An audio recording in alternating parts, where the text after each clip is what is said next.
Let's use this Lego BMW set and the parts from it to build the ultimate Lego BMW. Thankfully, we won't have to use these giant sticker sheets. Let's build the set first and bag one is done.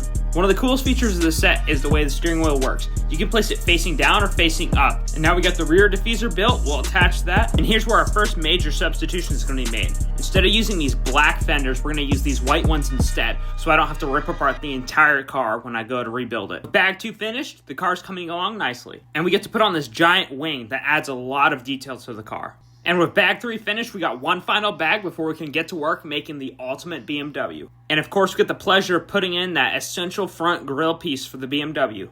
Check out this illegal building technique used by this BMW front grille. I wonder if we're going to get arrested for this one. And now the BMW is finally complete, which means we can get into working on making the ultimate BMW. I think we should build a white one to rival my black BMW.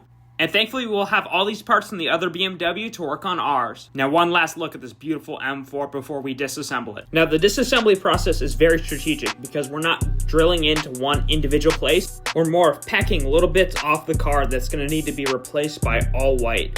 The disassembly process is 100% a trust the process thing, and it's going to pay off at the end of the video.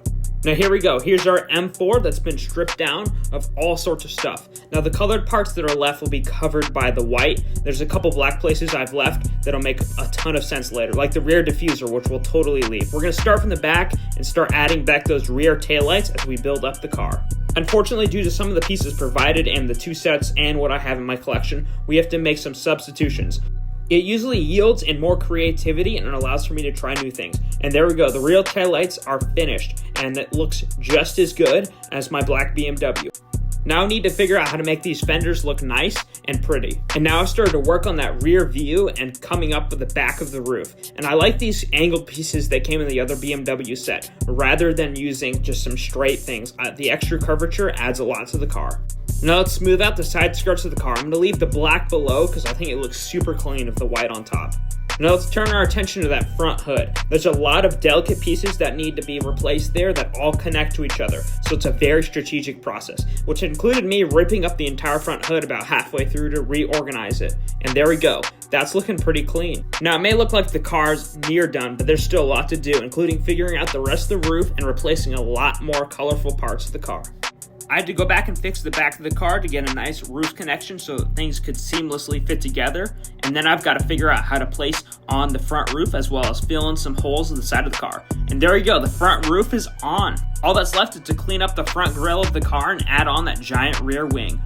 Now my first idea was to replace these bottom pieces with some different fenders, and I tried these longer pointy ones, but it ended up looking like giant horns coming off the car, and I figured that wasn't the best look for our sporty BMW. So I just switched things out for the original version of what the set actually had in white. And now we gotta throw on that giant back wing, and the car is complete. And there you go, the ultimate BMW is built. I think I did a fairly good job. There's a couple of colored places left in the car, but I think they have good taste, like that rear red part, this black line down here, and the black up front, but I think that helps make the grille stand out. I feel like it's a well done, finished project. I hope you guys like it. If you want to see more cool stuff, check out this video right here.